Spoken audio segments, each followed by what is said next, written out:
Sweet. So I think that we're live now. Guys, my goal here is to basically just make sure that,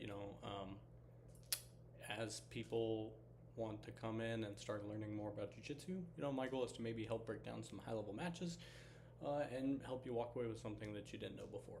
This is my first video, so, whether I get one person here or 1,000 people in here, over time, my goal is to slowly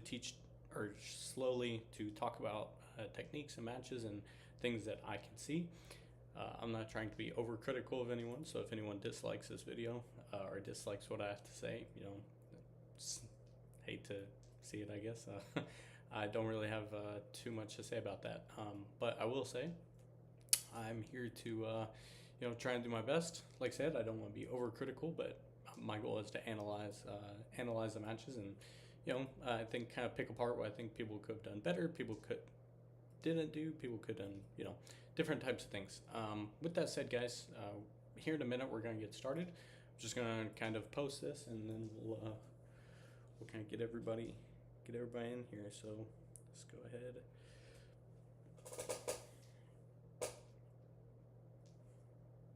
I don't know why I'm doing this sideways. All I gotta do is just that. There we go. All right, guys.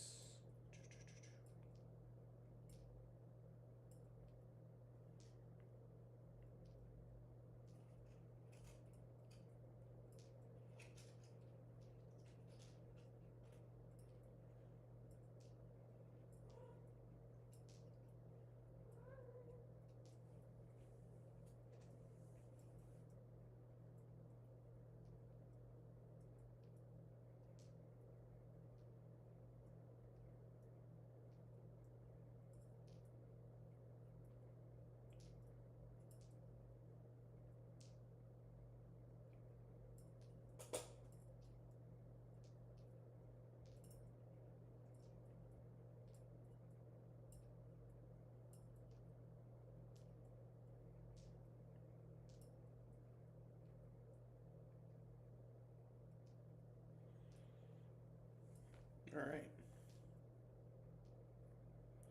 Let's go ahead right now. Shows that we got, I believe, one person in here.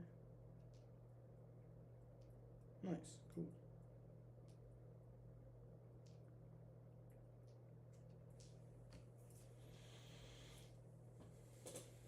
All right, guys. Yeah, I'm gonna go ahead. I'm gonna get started. As people come in and out of this thing, should be fine. Yeah, like I said, my goal is just basically to have a stream of videos where people can come in, they can watch. They don't have to deal with any of the BS or anything like that. Just gonna be posting videos. If you like them, cool. I hope you enjoy them. With that said, let's get started, guys. So we're gonna go ahead.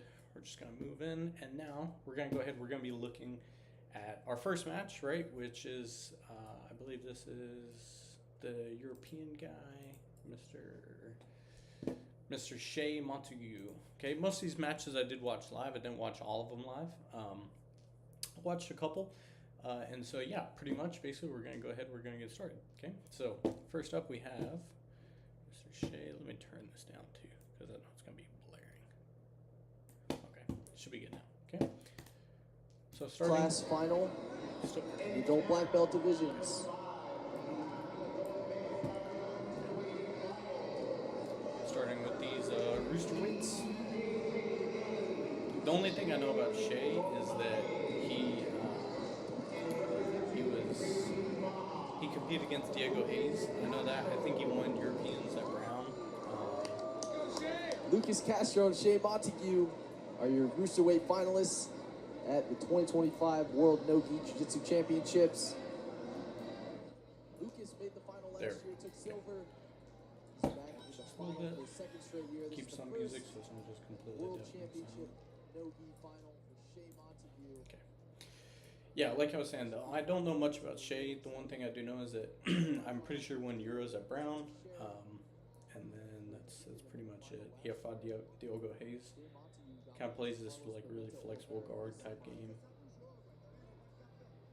Lucas gets the advantage for coming up for the double barbell to start this match.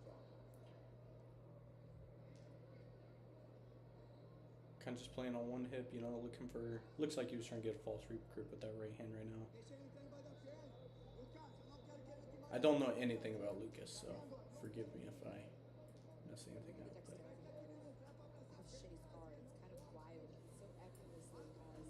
he's kind of just got that super. I'm just gonna get this. Yeah. So I know Shea's got that super kind of like sticky guard and stuff like that. And grabbing it with the collar tie. Okay. Nice, good inversion, scooping the legs, things like that.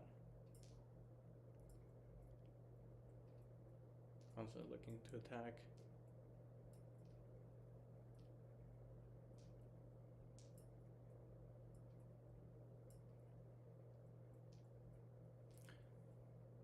Not too much going on so far.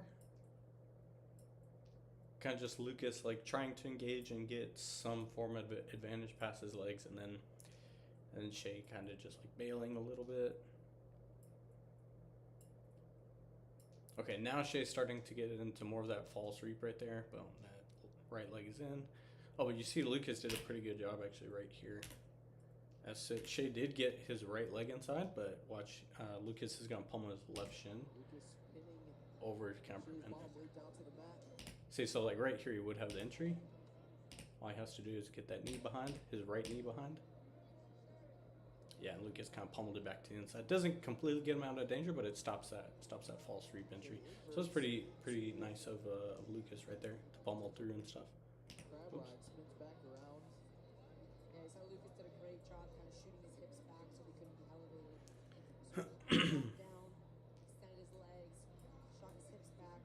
Nice, Lucas getting pretty close passing. Not too much going on. Okay, we're gonna fast forward a little bit.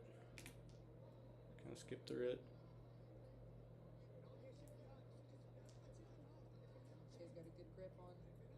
Shea keeps going for the false reap. That's the main thing I see. That Shea, it looks like Shea's trying to attack his false reaps from here. I know that Shea wins this match. I don't know how he wins it though. 2 points for Shea Montague.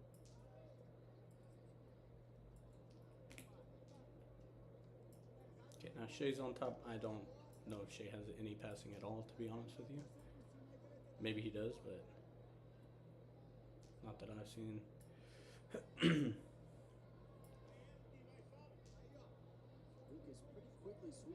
Nice. Oh shit! Press the wrong button.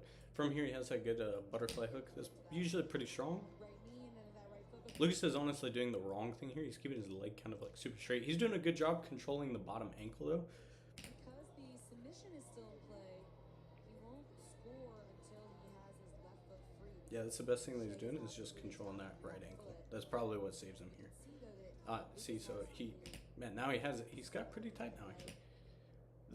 Okay, so that was really good on Shea's. Shea was sticking with it very well. And then Lucas from here just decided to bail and go belly down, and that's kind of what allowed Lucas to slip through. Lucas just beat him on the roll from here. So if you watch, Shea has a good butterfly hook, maybe a little shallow there. Watch from here. Shea puts in that nice butterfly hook with his right foot. I don't know if you guys can see it right here. So his right foot is hooked in there nice and tight. And from here, Lucas he probably would finish this, to be honest, if he didn't just beat him belly down. From here, boom. His right foot kind of just fell off. If Shea would have stayed sticky with that right foot, I think he probably would finish this. Yeah, you see he just rolled all the way through, and then he's completely clear at that point, so. Did he get an advantage off that too? They gave Lucas 2 off that. Wait, Lucas got 2 off this? Hold on. I'm so confused as to what happened. Okay, Lucas is on bottom. Oh, Shea sat back. Oh, okay. I see. Long transition. Sorry, guys. I'm skipping around.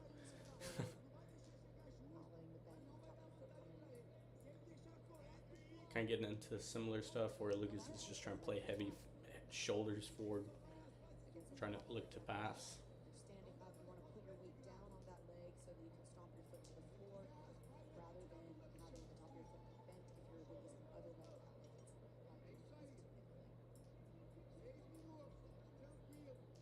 Nice, he's got that nice,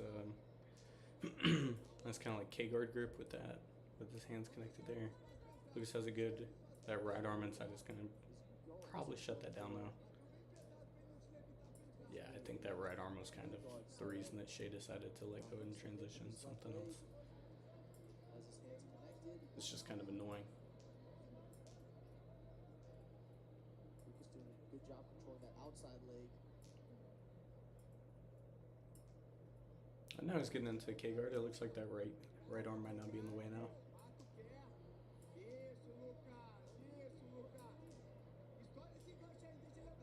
Oh, his feet are in the way. Did Shea? She's very flexible, that's for sure.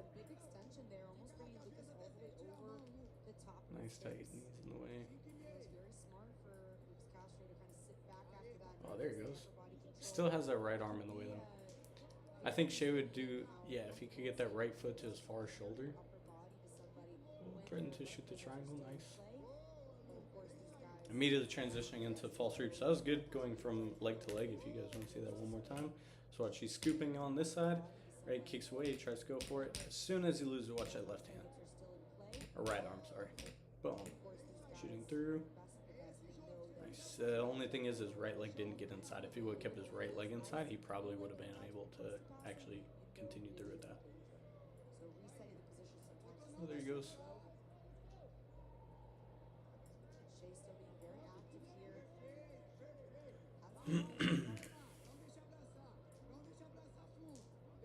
Yeah, he's kind of just stuck in this position where he keeps going K guard, but Lucas is doing a good job with his right hand, kind of just stuffing it.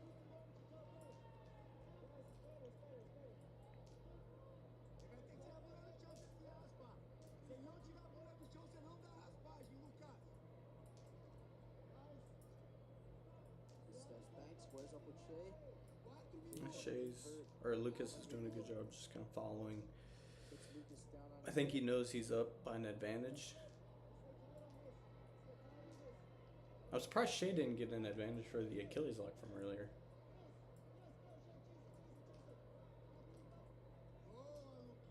position. 4 minutes left in our Rooster Okay, we Wave end up in the same position. It's kind of been the story of the match for the most part.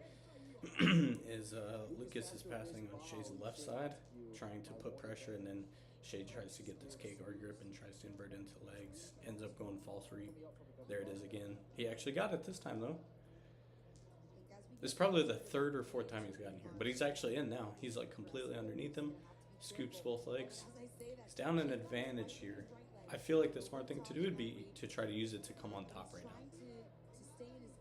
Tactically, unless if he wants to try and finish him. But Lucas he's literally just trying to rip away. So I mean, you know, depending on the guy you're going against, it's. But if Shea continues to hold on to that right leg of Lucas, not only can he actually attack it, he can. He's trying to. He has a figure four completely under his leg, so it is tight. It's definitely tight, but you know he's gonna try and roll. So maybe try and pass a foot to the outside, the primary leg. Create space and try to break up that figure four lock that Shea has got really nice and secure. So it serves two purposes. Man. in that double trouble spot. He's in a good spot here. To attack it, He's trying to but crank on also the Achilles. to use it to continue Maybe just try to get an advantage so that way they're even. He's in a pretty good spot. He's got 2 minutes to work. There's still plenty of time. Is really what Shea's been looking for. He's been looking for a I don't know if going for the Achilles lock is. Besides getting an advantage, I don't think it's going to do anything for him, like finishing wise. or on some passing pressure. Unless if he takes his left foot and puts a butterfly. Ooh, he lost it. Let me just rewind, see what happened real quick. I was talking too much, sorry guys. So he's going for the Achilles lock. That's actually why I lost the leg. So the Achilles lock is what lost him the leg. Okay, and then from here, we know Lucas already started to turn. As he starts to turn, you see Lucas, this isn't the first time that Lucas has been able to spin faster than Shea. So, Good opportunity. something to keep in mind. And now he can't use it to wrestle up as well. As that right leg got free, But he got the advantage, so they're at least even now. Right? You know, a guy from Gracie Baja, it's even. Black belt finals. Phew. I don't know if I would want to take a rest decision on this one, to be honest. I do feel like Shea has been working more. He's definitely had the stronger attacks for sure. But with IBJJF, you never know. But he's entered. Look, he's entered again. There he goes, back into cross Hashi. one more time. So he hit the false reap again. This is kind of like, look, this is the entire match right here. Lucas is going to jump to his knees. He's going to try and pressure forward with his head and shoulders. And from here, Shea takes that right arm and he grabs behind the hamstring there. And from here, tries to thread his right leg inside. And I think he's actually threatening the upper body too. So he's going like almost for those like shoulder crunch arm bars from here. Nice. So from here, yeah, last time, the first time we looked at this, Lucas did a good job with this leg right here of stepping it behind this knee right here, right? But that's not really the case right now. What's happening right now is he's going to get entered on because I rewinded this, right? So, boom, he's in. From here, he's not controlling the second leg. That's why Lucas is able to keep turning. Once again, he has another great opportunity to heist up into top position from here. It looks like he's trying to right here. Oh, but he let him stand up. He did a great job heisting, but controlling the leg, everything, but he kind of let him stand up. And back to that neutral position. It gave Shea a second advantage, though, even though he didn't really have a submission on that one. It was interesting. It gave Lucas another advantage because he came up off the double guard pull. Now, once again, we're in this false reap type position that's been happening the entire match. Yo. Get out. Get out. That was really nice strategy. Now he's got this guillotine grip. Look at his left arm. Nice. But Shea's So once again, in the same position. so a lot of pressure coming down, but has to deal with the left. Now he's completely getting into his K guard. Shea's got an underhook on the legs. Kind of disengaging at the moment. The guard. Once again, I would not want to take this to a decision. Oh, there's a triangle right there. Lucas bringing a lot of pressure down, but now look at this Here it triangle is. position that Shea's got. Okay, so let's just rewind this real quick. Take a look at this this triangle from here. So Lucas has just been keeping his head down, kind of the same thing he's been doing the entire match. But where they've been playing at from here, right, where usually he's using more of his hands to stay locked and connected to to Lucas's right leg in this position. Now his knee is kind of in front, or his knee ends up in front. So this time, right, his Shea's left leg is a bit more inside. So whenever he goes to shoot it through, boom, there it is. Nice. It's a good triangle. Bringing a lot of pressure down, but now look at this triangle position. If I'm not mistaken, I'm pretty sure he finishes this too. Stands him all the way up. 40 seconds left, man. It's tied. All the way up, and Shea has his feet locked. In my opinion, all Lucas has to do is survive, and he'd probably win. Shea Montague has the Shea locks it up. Castro. Cutting his angle, scooping the leg. Look at Lucas's right hand in there, trying to create some space, trying to keep his posture. He's got about 20 seconds here. Oh, that's it. Yep. All right, guys. Well, there's our rooster weight one. Let's go ahead. Let's keep going. Shea Montague, big win for Shea. Let's just real quick. We'll just pull up. Tell you what. So yeah, that was Shea, right? I mean, I think he's a tough guy, man, especially for that weight class. Right now, it seems like there's not too many people that can really challenge him. He's did pretty good, man. Pretty good in that match. Well, it's definitely one thing. Another world championship that he can add to his belt. And he won by submission in the finals. That's gotta feel pretty good. Okay, guys. Right now I'm just getting this next match pulled up real quick. Okay.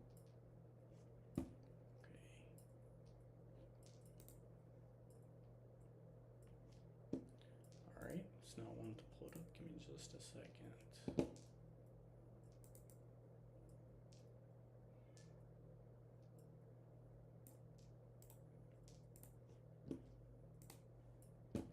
Okay, we're going to look at the light feather, which I actually hadn't heard of either of these guys before. I think it was two Brazilian guys, but they had a bit of an interesting match. This one I did watch. I was paying attention to it at least. Honestly, in my opinion, why are these 2024, bro? I need 2025. What is happening right now? Okay. Working on getting it pulled up. What is happening right now?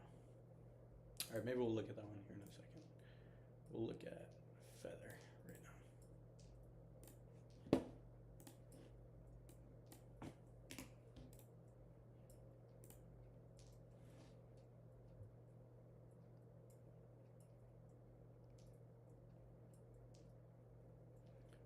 Okay, right now this is pulling up a bunch of stuff from 2024, so I don't know what is happening right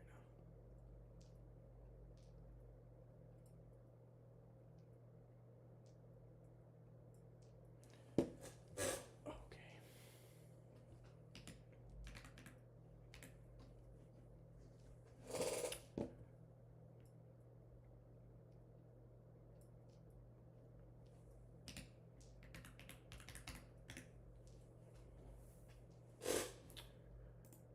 Alright, apparently these matches just don't exist.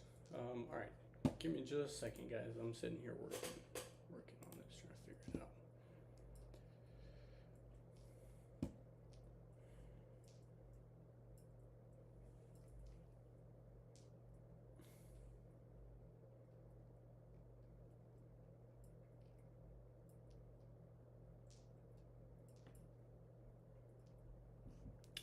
Alright, guys, we are currently experiencing some technical difficulties looking for these matches. Yeah, because it's like not pulling any of these up. Got the first one up.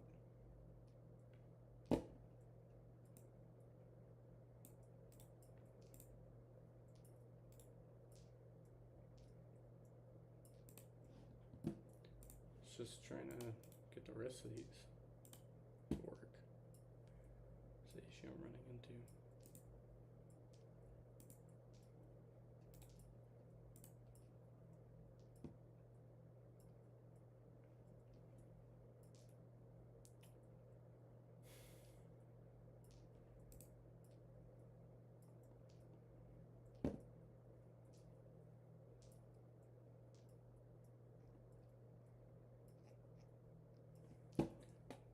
Don't worry.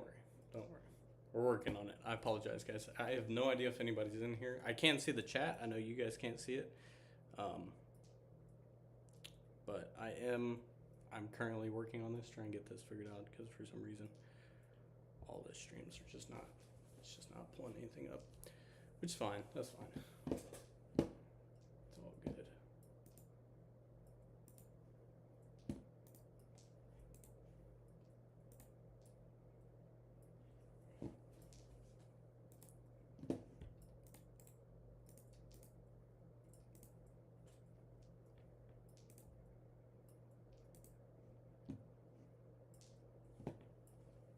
I think I figured it out.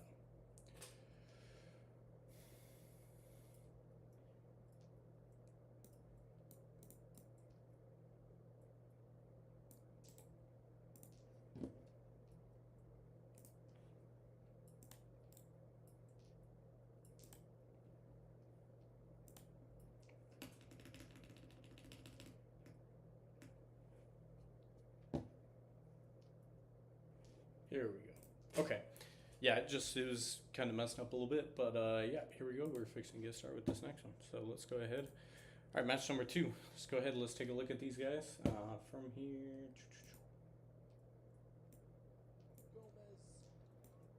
Just barely turn the volume. Okay. All right. From what I remember from this match, what was going on was mainly there's like one guy was just trying to pass the whole time. The other guy was actually entering the legs. I think he did a decent job, if I'm not mistaken, of actually entering the legs as well. So here we go. Let's see it.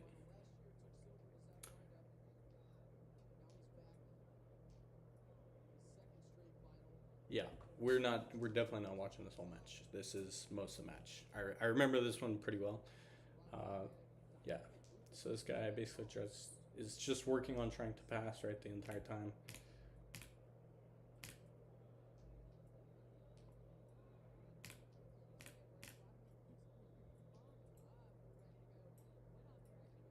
I mean, the guy on top is definitely actively trying to pass, but the guy on bottom is just constantly pummeling feet inside the biceps, and so it's just this game of where this guy tries to move to the side, but he can never actually get to an angle because the guy on bottom, I don't know who's who actually.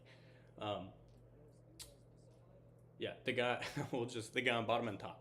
That's who we're referring to them as. The guy on bottom is actively, keeping feet hooked inside the biceps, right? You see his feet are hooked either on one side or across, and then he's constantly getting these arm drag grips. So he's doing a good job keeping connection, right? from here, like I said, this is about what the match looks like. I think the guy on top is just, he kind of took a step back and was trying to reassess what to do, but once again, guy on bottom, it's just like arm drag grip. He's doing a good job pulling underneath him. The guy on top is just trying to stay super heavy, right, with his head and shoulders, just driving into him. But oh, here's a leg entry. So from here, the guy on top is just staying heavy with his head, driving into his neck almost, right? From here, as he continues, boom, he actually gets a scoop grip. The moment he gets a scoop grip, he's able to elevate him. Right foot goes over. It's actually a pretty decent position. He doesn't have control of this, that is second leg, so he does have control of this leg right here, but this bottom one, there's no control. Like his feet are figure forward, but they're only figure forward across. They're not on the inside. Right, so as he, yeah, okay. So from here, a couple things I can critique. You know, is from here, one, grabbing your wrist is never really a great option. Like grabbing here is never a great option to try and finish a heel hook.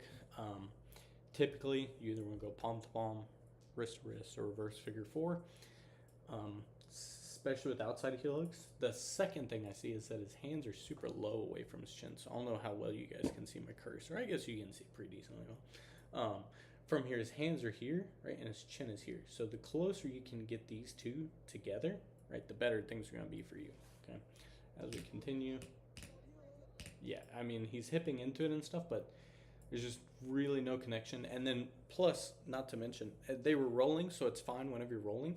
But once you stop, right, you don't want to be down on your shoulder here. Like you can see he's completely down on his shoulder, and it's just kind of really messing up the entire heel hook. Not to mention, his grip is wrong. There's a lot of things that can definitely be better about this, for sure. I mean, yeah, like you see how hard he's hipping in, right? But I mean, the grip is kind of just like a little off.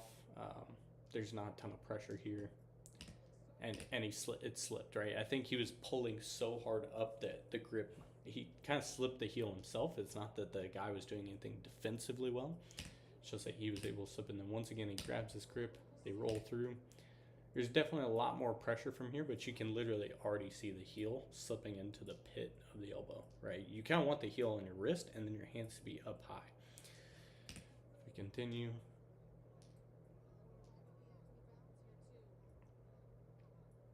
Like I said, he's trying to pull and stuff like that, but it's just like the heel is kind of out of place, you know, it's not the best position. It's definitely tight. I'm sure that there's some pressure for sure. Let's just look at that transition one more time, all the way from the beginning. So he scoops, throws the leg over. Boom. Like he's just exploding into it. And I think that you can get pops and stuff, but like a catastrophic break is going to be hard to get. Just like bridging in like that, and then don't get me wrong, I'm sure it doesn't feel great. The other guy is definitely doing a good job, like, you know, he's being smart about it and stuff. So I give him 2 points for rolling out of bounds. I don't know how the other guy got an advantage. Maybe there was something I missed or something. We already watched this. Okay. Once again, oh, jump past the guard, completely past the guard, actually. That's probably the one time they didn't have that foot in the bicep. Or pummel to the inside, whatever you want to say. Once again, so he actually, yep, he's kind of just forcing his head down into this position. Guy on top, there's not too much that you can do from here. Yeah, kind of ended up back to neutral. Sitting on the side, pummeling feet to the inside, just keeping connection. And the guy on the bottom is definitely doing a good job constantly keeping biceps and feet inside. Every time this guy goes to flank him, you know, he's moving side to side, pummeling feet to the inside. But he's playing a very defensive game. I feel like the guy on top could maybe do a better job of, you know, where he's going with his feet, right? You know they're going to pummel into your biceps. So either, yeah, trying to go under like he just did, or even just trying to get across. So when he throws the leg, looking to pass it under, go for scoop passing. Tons of different options that you could look to do from here.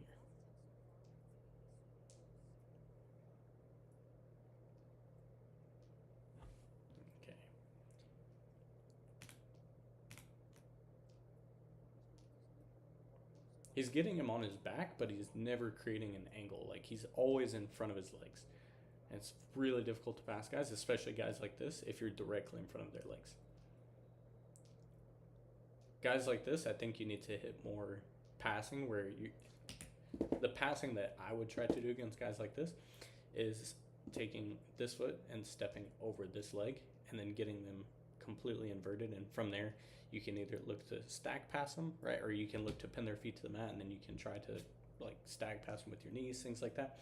But staying in front with guys who are constantly pummeling these feet inside the biceps, it's gonna be difficult. But like I said, I think that his best chance would be to take his right leg here and just cross step over this knee, and that would probably be much more beneficial than what he is doing right now. You know, and I'm not out there, so I just get to be critical of these guys for no reason. If this was a big explosive pass, boom, he moves the legs to the side. But, I mean, his knee is already in the way, you know, so. A lot of movement, but, you know, it's kind of predictable.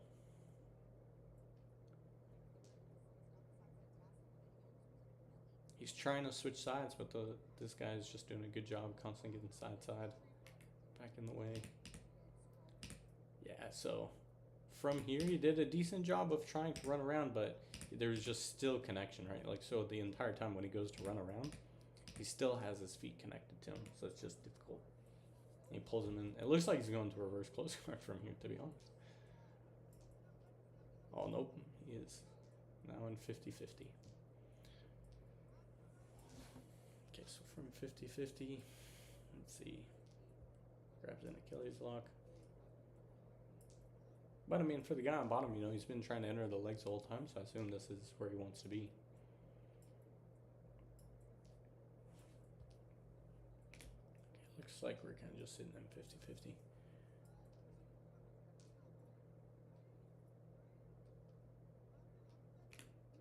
Still in 50-50. Oh, there's actually some heel exposure here. Okay. So from here, I think Kleber is the guy in the white. We'll call him Kleber. From here, Kleber has a figure four, so he actually unlocks his feet. Not the worst thing to do, but you just have to be cautious of, you see Marco already reaching back, the guy in the black, Marco already reaching back with his right arm, trying to expose that, trying to expose the heel. You can definitely do it, but you see there, once again, they both kind of have heel exposure here. For Marco, I'm not too concerned as long as he can either slip his heel or if he can get his right knee to the inside, right? It's not the strongest bite for the guy on top. Like, it's pretty easy to slip your heel from here. If you leave it there for long extended periods of time, then yeah, for sure he can catch it. But it looks like he just barely has a grip. And based on his grip from earlier, it'll probably end up slipping if he does get a connection. Kleber on the bottom, you know, he's starting to get heel exposure. All he needs to do is pinch his right elbow really back to his lat to pin the toes, and then he would also have some heel exposure. So let's just play it out. Oh, he does have the heel hook. Oh, Kleber doesn't have any grip. Oh, he got the finish with that. Yeah. Wow. Okay.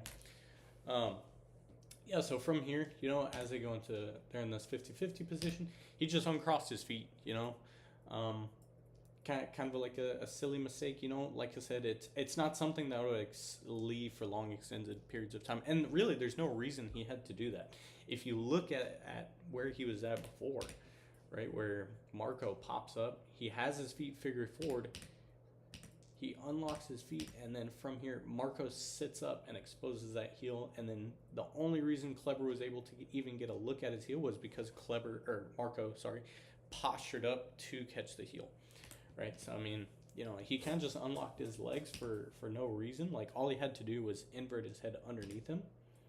From here, if Kleber would have taken his head and inverted between Marco's legs, he could have exposed his heel without unlocking his feet, and he would have been able to catch. But you see the heel slipped whenever Kleber went to get it. And now from here, it is pretty tight from this position. I mean, the grip is okay. I think there are things he could have done to probably try and free his heel a little bit. You know, the knee line isn't 100% controlled. If I'm Kleber in this position, this is obviously a late stage defense, right? From here, I'm looking to sit up, right, and immediately start addressing the hands. You have to address the hands, right? And where his hands are at, it's pretty, easy to address. All he has to do is sit forward, right? I would take my right hand probably to his wrist, just since it's closest. You can also grab a collar tie, but it's kind of, in this scenario, I would probably take my right hand to the wrist, and then my left hand would grab the tricep. As we play it, bam, yep. So from here, yeah, it looks not fantastic. No matter how this isn't the prettiest heel hook by any means. Like his hands are all locked, all kinds of funky. He does have it on the wrist, so it's not in the pit of the arm like it was earlier. So that's a good thing.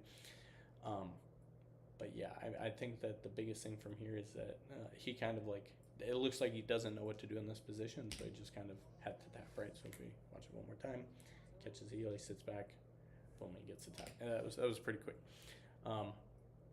From here, I think what he should have done is sat forward, like I said, started dressing the hands, pulling the hands off, things like that, to start really getting into a position where he's not having to get finished, right? Yeah. We'll look at it one more time. Man, light feather, I didn't expect to see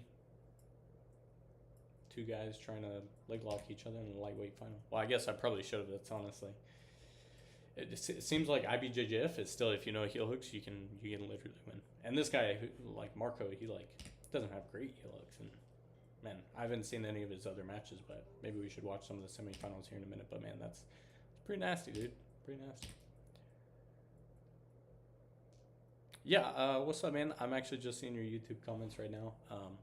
I did actually just recently started doing this. But yeah, so we just finished watching the light feather final. I don't know how much you've been watching. But yeah, what we'll do now is we'll just kind of keep moving through the brackets. Okay, so there we go. Okay, so we just got done with the lightweight. Boom. And if there's anything that you guys see that you want me to address or something like that, maybe I missed, please feel free to shoot it out. Koa, heck yeah, man. Yeah, just getting started with this stuff. This is something that I'm just working on right now. All right, so next up we'll have Feather, okay, which is Gianni Grippo versus Marco, which Marco, I have seen a little bit of him. I know he's usually takes like second at these things, so it's definitely going to be pretty close, I imagine. Give me 1 second. It is loading right now. Of course it doesn't want to work right now. Fantastic. Okay, this one. We can do this.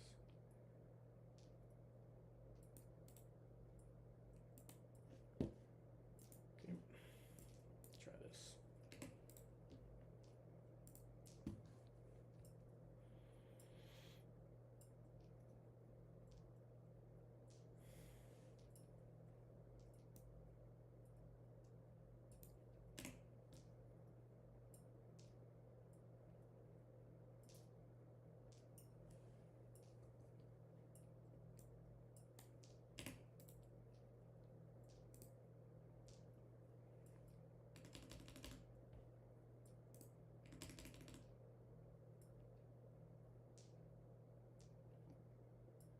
And you'd think they would have the finals of Worlds like pretty readily available.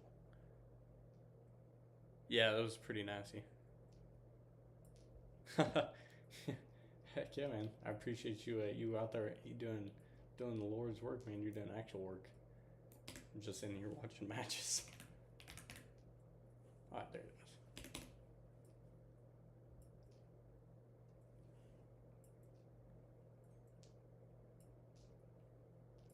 Here we go. Okay. All right, let's get this thing pulled up.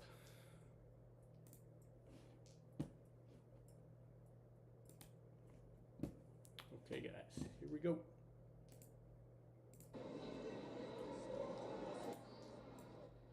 Yeah, mostly just doing this because, I got some free time and don't have much to do at the moment. So yeah, pretty much I just decided to just do some breakdown of some matches while I have some free time. I might do this as a regular thing. We'll see. Yeah, man, I think it just sounds like a good time. Let me know if there's any weirdness with the mic or the audio or anything like that. But yeah, all right, let's go ahead. Let's get into the featherweights. Here we go. Now, the one thing I do know about Marco is that he's literally, I don't know much of what he's good at, but I know he's really good at playing the points. Some guys are just like that. Gianni's also like that, you know. Start off with a strong pull here by Marco. From here, we'll probably skip through this match a little bit as well.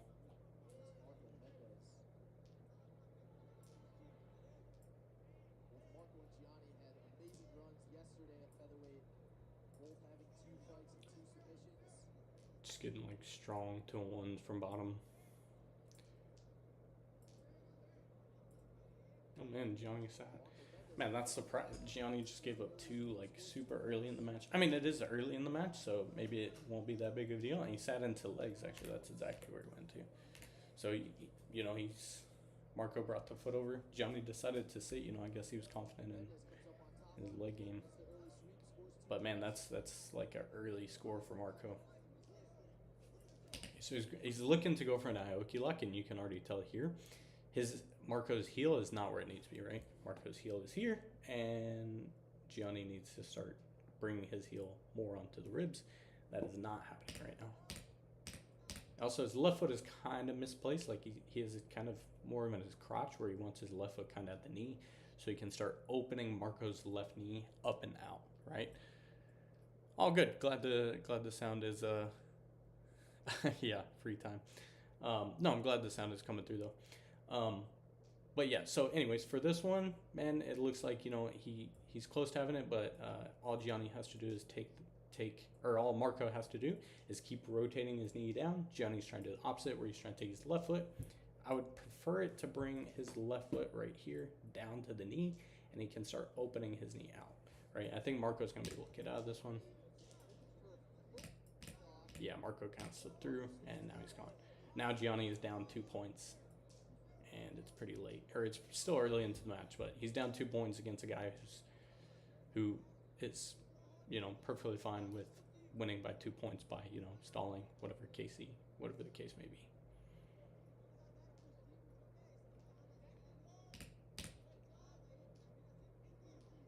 Pretty basic sweep, honestly, that Gianni hit. It didn't come up. Gianni's still not coming up, you know? I mean, like, and he's trying to go for this, looks like Aoki lock, but his foot isn't really in the right. Yeah, you can see he's putting a lot of pressure, but the foot really isn't in the right place to get the strong finish. There's maybe some tension right there, but Marco's leg kind of slipped out, and then Marco's just. I think he doesn't want Gianni to get advantages. Yeah, you can see they don't have it down here, but up here, Gianni already has one advantage. So I mean, all he has to do really is just come back up on top. We'll see.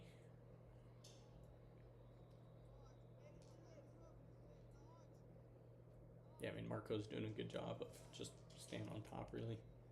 He's trying to come forward, actually. Gianni's getting underneath him, 2 feet inside. Oh, he had 2 feet inside. There it is. There's 2 feet inside. It looks like he's trying to go for the Aoki lock. He's already tried to go for it twice. But he's just not really getting the foot where it needs to be to get the strong finish. Like, Landon's really good at this one. Landon Elmore. Yeah, Gianni just kind of slipped out right there. Or Marco slipped out.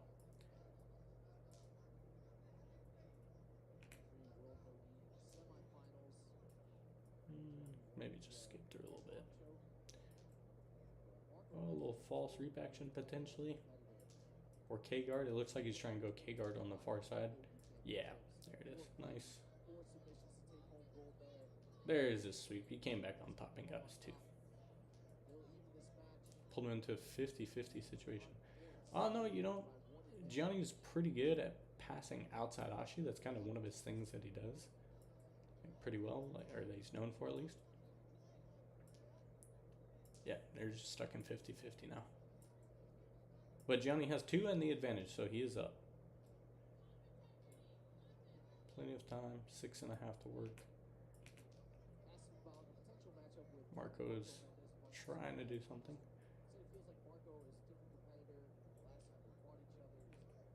Oop. Rewind just a little bit. Marco kicked belly. Nice. That was actually pretty good by Marco. So he went belly down just to threaten, and then from there he used it to roll Gianni through. That was actually pretty good. From 50-50, that was pretty cool.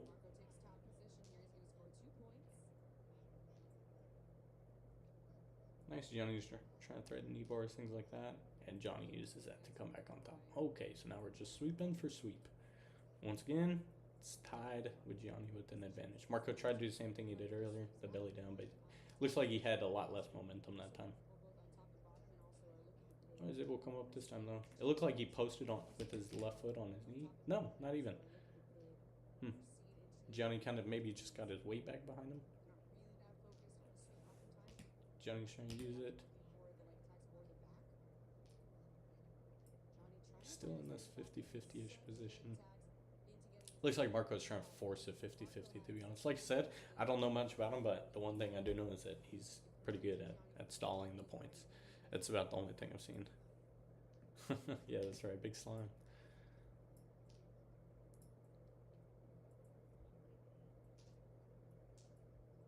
Oh, he actually gets a reverse close guard. Is it toe hold? I think the better toe hold is the one that Abe does. It's like a hand over hand toe hold. To where Gianni is kind of just grabbing like a normal toe hold from here, and so it's not going to be as strong. He's able to sweep him. Yeah, I mean, he could use it to sweep though for sure, or at least pass his right leg in. He can go to cross Ashi. Start attacking. Oh, nice. He's in outside Ashi. Not in 50-50. Now they're in 50-50. Okay. Well, Gianni is on top. And now he has 3 advantages as well. So Johnny has a ton of advantages, and they're tied 6-6. We'll see. But they're once again they're back to 50-50. This is kind of where Marco feels comfortable. So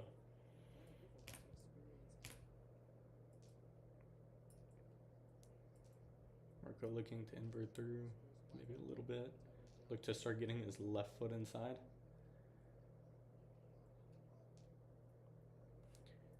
And biggest thing from 50-50 when you get like in the gi getting stalled in 50-50 kind of makes sense, but like man, in no gi all you have to do is just focus on inverting, taking your right arm inside, the opposite way Marco's going. Right now, if Marco wanted to, he could build up and score again.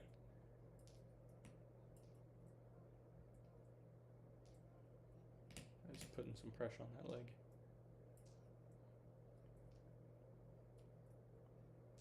Nice. Now they're neutral. 3 minutes left, man. Time's getting low for sure. He's down. Marco got an advantage. Probably for the near sweep. Almost a near back take, too, honestly.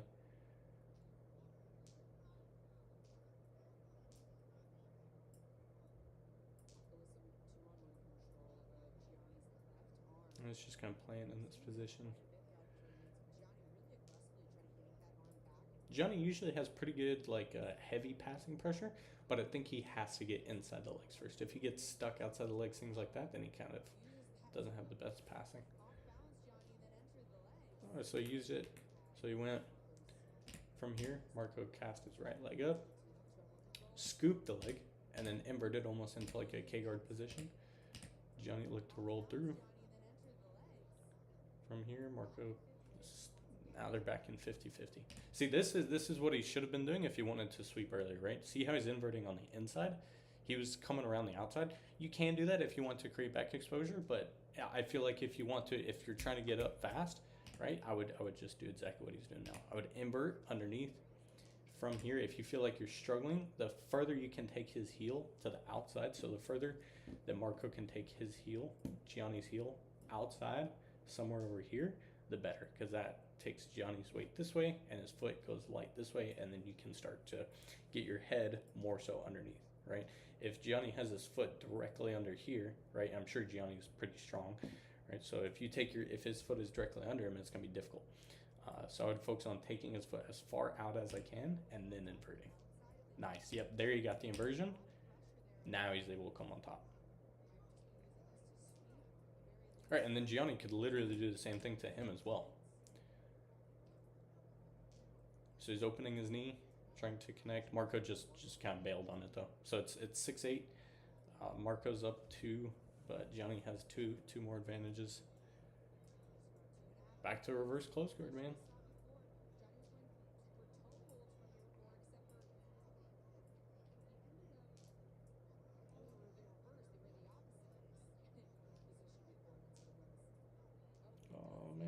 close, but this one is even probably less dangerous than the other one that we looked at. Like the toe hold Gianni had earlier, it didn't have a foot inside. If there's 2 feet inside like this, it's gonna be super difficult to finish. I mean, you can probably get some pops and stuff, but against tough guys, I don't think tough guys in competition probably aren't gonna tap. Like this is something I would tap to in the training room. This is not something I would tap to in a competition. Especially when you have the foot inside. Honestly, even in the training room, man, I feel like you're perfectly safe here.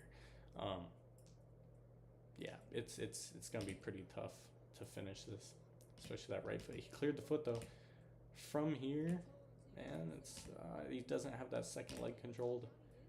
Yeah, back to 50-50 ish. If Gianni wanted to, he could attempt to take his left knee to the inside, go 2 knees behind the hamstring, and try to start creating back exposure. Looks like he just went back to reverse close guard instead. See, now this is better. This is definitely a better bite because his other foot isn't inside. Now his foot's inside. He's creating that extension, and he doesn't have his second foot. He can always roll. Marco can always roll from here. He just has to scramble. Yeah, it was like not even bent on that one. I mean, minute and a half left. It's pretty tight. 6 to 8. All Gianni has to do is sweep. He's up 4 advantages. Oh, and Gianni's close. See, but he's trying to go outside. I think what he should have been trying to do is go the complete opposite way. He hasn't had much success going this way, besides going to reverse close guard. If I was Gianni, I probably would have tried to go the other way. Like maybe if you feel comfortable with going to reverse close guard, maybe try and go like a couple times in this direction. If not, from here, I would turn my right hip down and start trying to invert like Marco was doing earlier.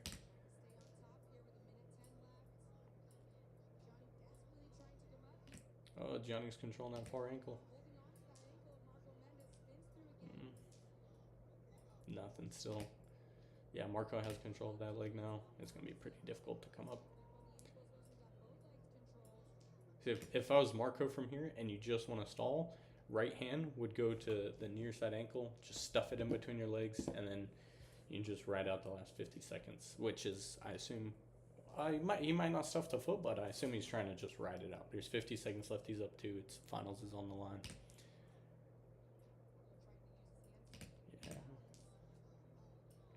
Yeah, he gets back to the reverse close guard, but he can't use it to sweep really, or he hasn't been at least. And he gets back into this 50-50 situation. Oh, Marco actually stepped out from there, and he cleared it away. There's 35 seconds left. Marco's literally, I mean, I'm surprised he even went into the guard, to be honest. Probably doesn't want to get hit with a negative, but 30 seconds left finals. I doubt they'll get hit with a negative. Oh, I can't really see too much what's going on. Oh, wow. That was, what a crazy transition that the cameras did not catch at all. He's going K-guard. He has the left foot inside. Passes the foot across. Yeah, he just builds up from K-guard. He takes... This is an interesting... Oh, no. No. I pressed a button. I'm so sorry, guys. There we go. Okay. All right.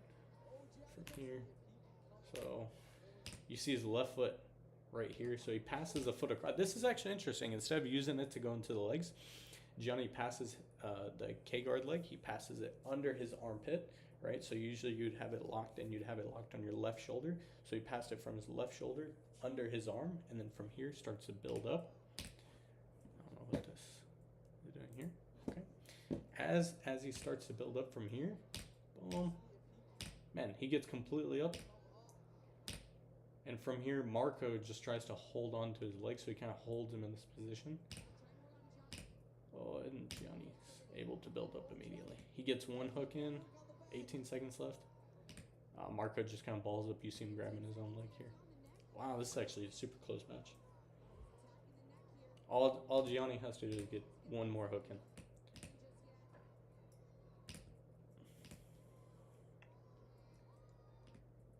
Man, dang, he kind of gave up a little early, man.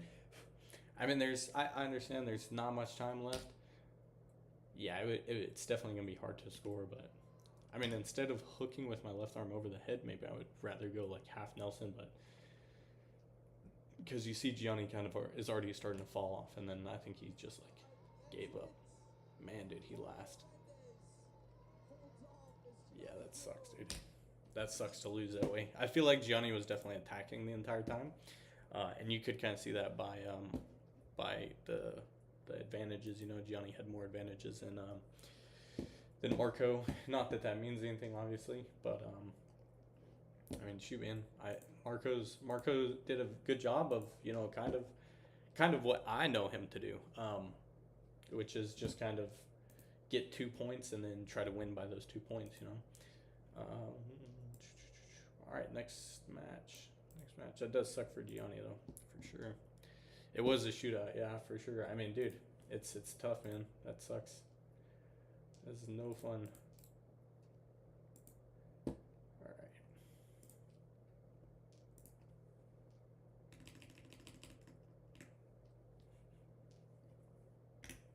Yeah, Gianni was close, man. That sucks, dude. I'm sure he's not too happy with that.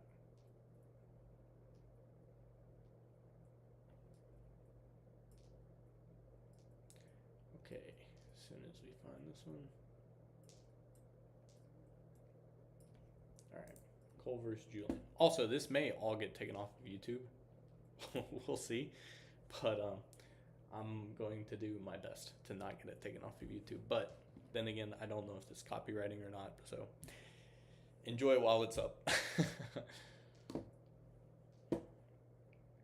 Alright, and here we go. Okay, so this one is going to be Cole Abate versus Julian Espinoza.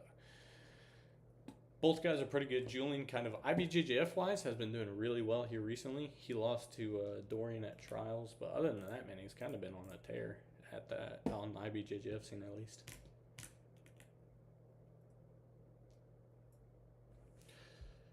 But Cole is a monster. He does very well, so we'll see. Double guard pull. Point to Julian. I tried to step to hit a back step, but not really any connection there. Okay, kind of getting into this leg entanglement battle.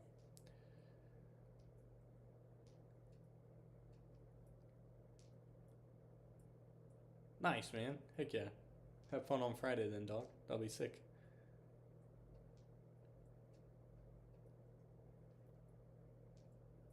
All right, let's see. Oh, they gave two. Oh, I guess it wasn't a double guard pull. They gave Cole 2 points. Okay, so he counted that as a sweep.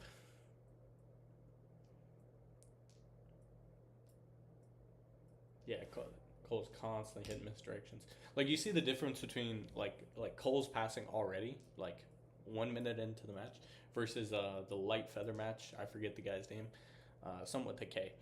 But you see the difference between his passing and Cole's passing. Like, the guy stood in front of him the entire time. Cole immediately, as soon as he comes on top, there's some connection, but watch, as soon as Julian goes to shoot into legs, Cole jumps out to the side and then immediately has an angle and keeps an angle the entire time. So he jumps out to the side, boom, tries to keep an angle, scoop passes once, scoop passes twice, tries to scoop pass a third time. Julian doesn't want him to scoop pass around the other side, right? So he decides just to he decides to bring his right knee down so Cole can't get his head under. As he does that, Cole already has the near side leg scoop, so from here, he just puts pressure forward, and he kind of turns him away, and then Julian decides to try and turn, creates back exposure, and Cole's able to get to a C-bell here. Pretty nice and tight.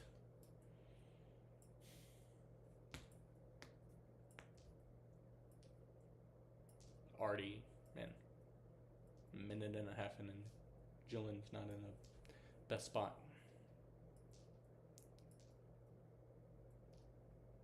Nice from here. I like Cole turning to his knees right there. I think that a lot of people from here just kind of try to get their hooks in from this position.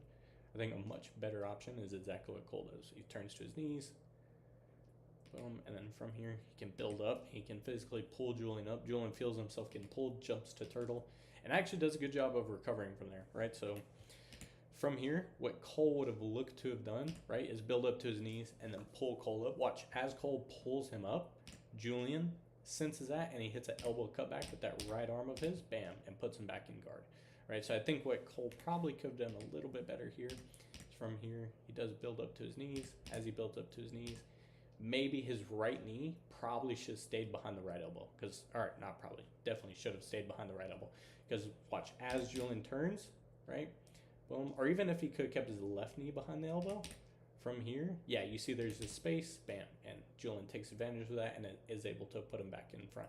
Now, obviously, that happened very quick, but from here, if you just hit the elbow cut back, bring it back across, yeah, that's the biggest thing from there I think that Cole could have fixed. Is obviously it's happening very fast. I say fixed, but it was just a mistake that happened, right? So, I mean, it's happening in like probably 3 seconds, this whole clip. So from here, Cole goes to his knees. Julian senses it. Julian jumps. Julian, as Cole is trying to pull him up into a seated position, Julian senses that, and he jumps to his knees from here. As he does, he's able to create enough separation to get that right elbow back across and square him back up. Okay, now we'll keep playing this. Yeah, when I say get behind his arm, all I'm talking about is, I know we've been looking at this clip for a minute, sorry. But just to answer your question, whenever I say control his arm, so you see his right here, it's already too late. Like Julian's arm is already moving, right? But from here, he should have had his either right knee or left knee behind this elbow whenever he came up, right? So from here, they're in this position. From here, as they come up from here, his right knee should be shooting to get behind his Julian's right elbow, right? Exactly. See how he has this inside position with his elbow now? Now, as they turn up, he could have tried to shoot his left knee behind, but it would have been a little bit different. Yeah, as he posts on his elbow, or even before he posts, right? Like, it doesn't have to be as he posts on his elbow. Boom. Yeah, so about like right here, right? You just want to make sure your knees stay behind him. Boom. Julian turns up. Bam. Cuts elbow back. And then now, because what happens is they hit the elbow cut back and they can bring their arm around your waist, and exactly what happened here. He squared up. It was a good job on Julian.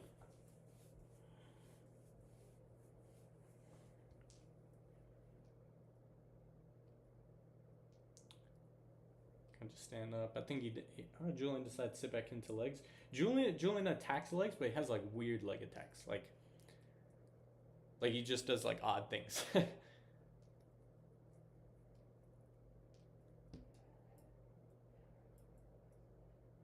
so from here, once again, like look at the passing between Cole and Julian, right? Like Julian is staying in front of him the entire time. Guys who are really good at, especially lighter weight class passing, you see they're constantly getting to an angle. He has a little bit of an angle, Cole squares him back up, and now there's no angle. Right? And now that time's just ticking away. He's super square too. Oh, he tried. That's actually a good passing attempt, right? Controlling the ankle and the head to get to an angle. Now, I say he should get to an angle, but he's also going against Cole, who's very good at, obviously keeping people in front of him. Nice. Cole's creating good connections, getting into reverse Del Hiva.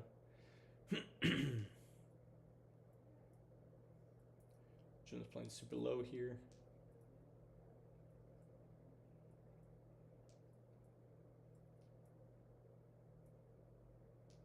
Yeah, Julian's kind of backing up, stands square now. Nice. Like Julian tried to hop to the side, but Cole had sticky hooks. Elevates him. He elevated him. He almost did a good job with his left foot of getting under, but Julian sensed it. Right foot stays sticky behind the knee. Oh, Cole. The battle is for Cole's left foot to get inside, or he just switches off to Del Hiva.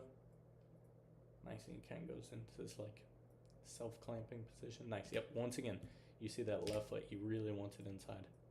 There it is. He got his foot inside. Now that he got his foot inside. From here, oh, he kind of lost it. He had it for a second though. There it is. Nice. His left foot's still inside.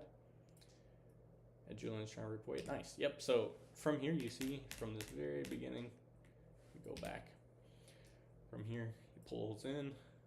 Good, he's looking to establish connection. Julian did a good job initially, keeping his foot inside. Right, Cole sees that, he tries pummel. Julian's doing a good job with his right knee, keeping it kind of pinned to his chest so he can't pummel that foot. Cole decides to almost scoop into like a self-clamping position where he clamps his own leg to Julian's shin. And the thing is, it holds Cole in place when he does this. But now, from here, all Cole has to do, he grabs his own foot, he tries to pull it in, boom. Cole uses his right foot to kick off Julian's grip. Just rewind that real quick. Boom, so it gets here, right? What's keeping Cole's foot in place, right, is Julian's grip, okay, from coming to the inside. So what's he do? He kicks it off, pummels his left foot inside. Nice. And then from here, I think Julian tries to rip away. Yeah, he actually almost does as well. He almost gets away. Cole does a good job sticking his foot, creating a sticky hook with the left foot, controlling 2-on-1 on his toes so he can't pull away. Goes elbow deep on the grip, grabs an Achilles grip, probably one of the strongest grips you can use to control somebody. As far as the legs go, it's the Achilles grip. And almost this like X guard within the Achilles grip. Looking to build up from here. Nice. Puts him down straight onto his back again. Still no hooks though. Still no hooks.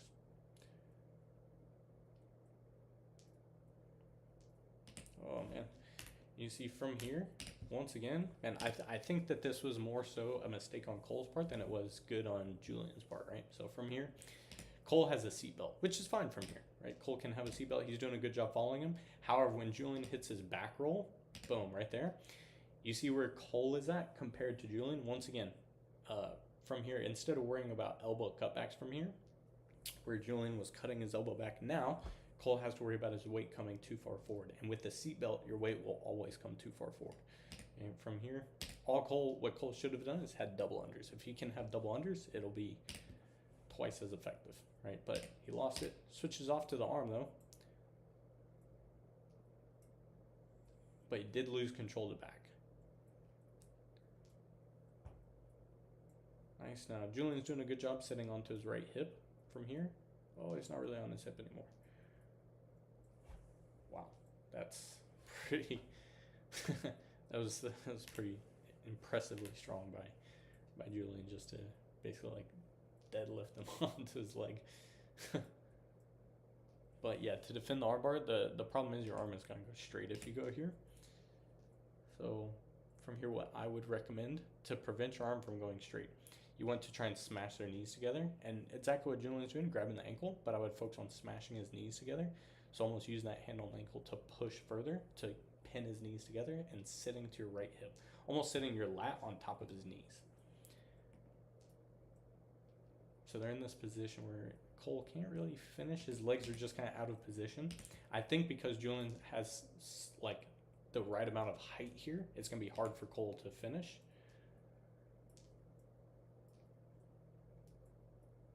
Kind of X's his legs across that arm. Yeah, once again. Oh, nice.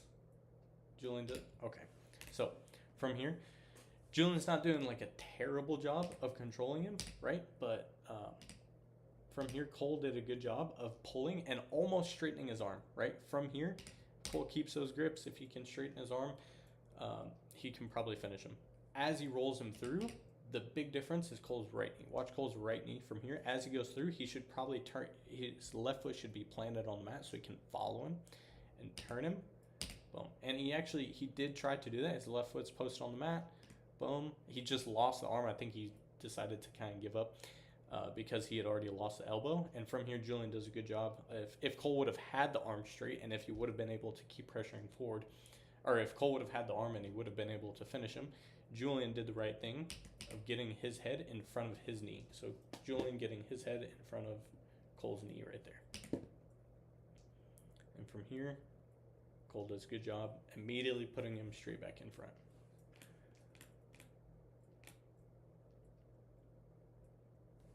Got 4 minutes to work.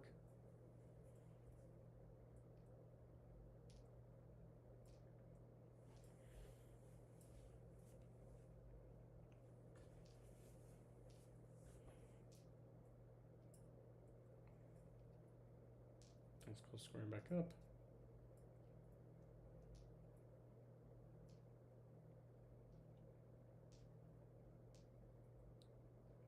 Cole's starting to scoop, almost getting into like a false reap grip. Just with the arm, his left foot still needs to come across the center line. Yep, his left foot still needs to come across. It's like under. Unless if he's using it to pull into X. Yeah, he used it to get to the crab ride. That was pretty interesting.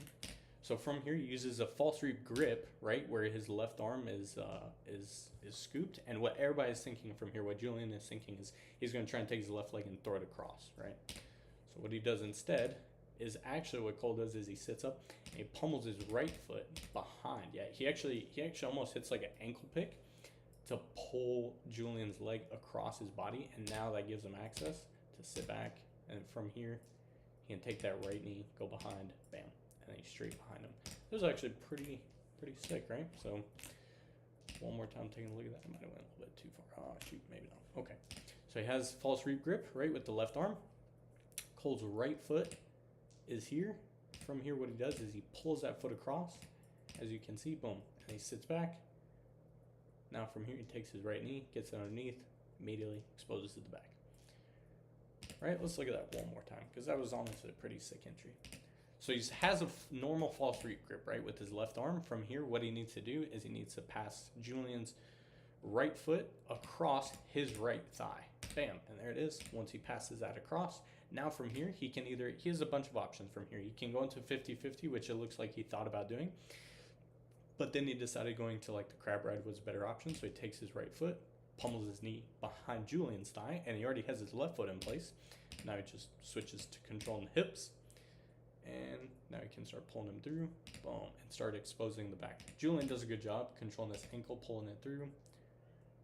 Trying to, oh, he loses it though. Nice, but Cole also lost his crab ride. They did a good job defending the crab ride, Julian did, but man, that was honestly super sick on Cole's part. That's pretty sweet. Now let's see if he plays with this again. He's playing more of like a Delahiva-ish position from here. 3.5 minutes work. Cole's up 2 points, 2 advantages. Nice. Pummels 2 feet inside, starting to off balance him. Julian does a good job getting that right foot behind his leg again.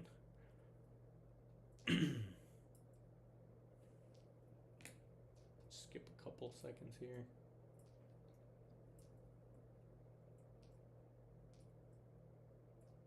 Julian's, he's starting to create an angle. Cole immediately puts him back in guard.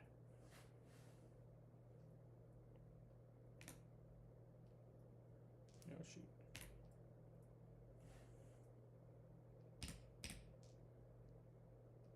Nice. Cole using like a 2 feet inside, threatening the leg attempt to threaten the wrestle up. Pretty good.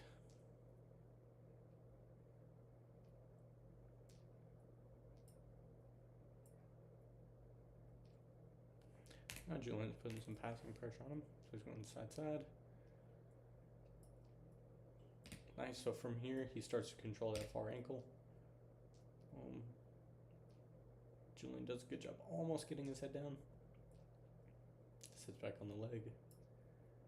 Once again, you just see Cole's heel is already turned. Like his knee is pointing kind of at his ass right now, so he's perfectly fine.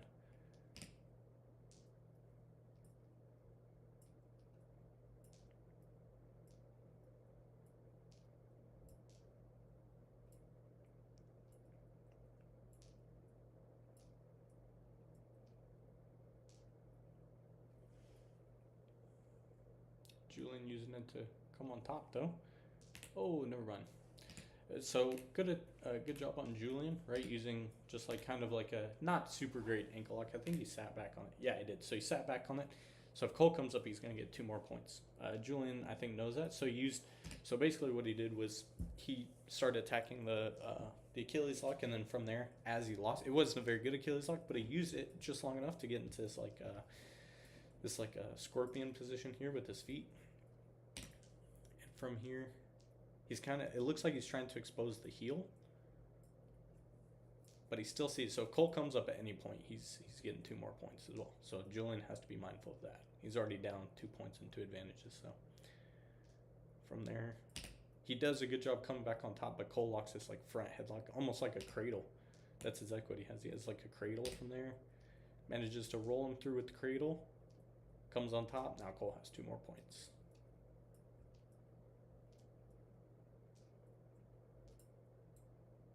Now Julian's kind of locked into, it's like half guard, knee shield position.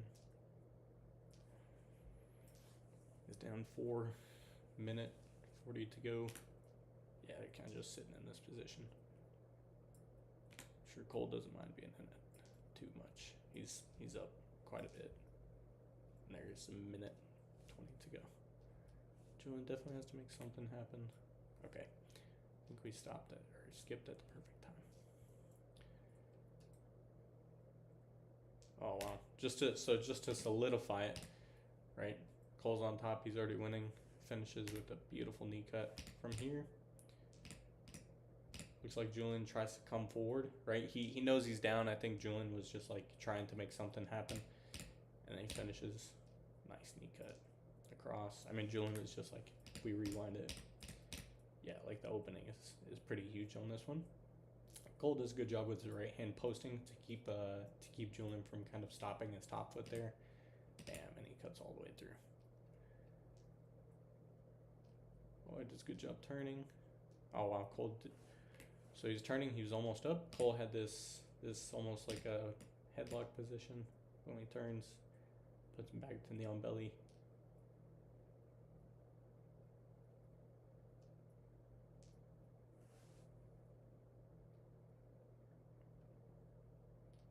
Yeah. So that's 3 and then the 2 for Mounds as well.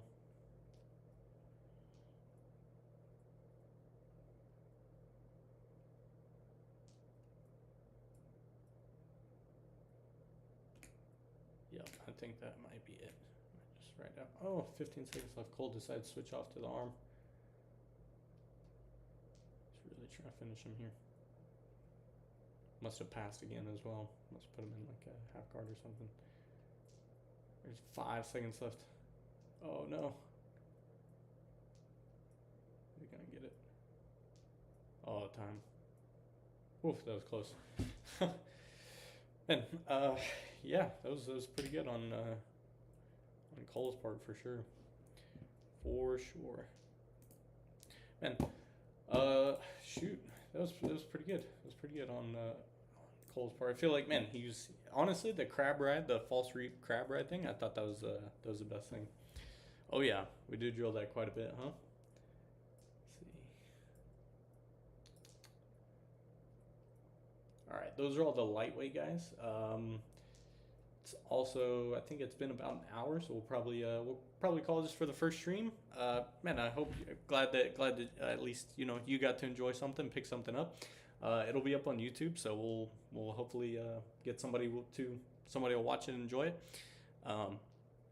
Yeah, so yeah, if you enjoyed it, cool.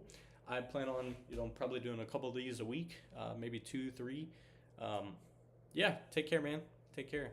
Go take care of your conference call. It's all good. I'm finishing up here anyways. But yeah, no, if you guys enjoy these or anything like that, or you want to see more, just let me know. I'll definitely do some more breakdowns, not just on Worlds, but I'll also be doing some ADCC stuff, some of my personal matches. Yeah, sounds good. See you guys. Take care.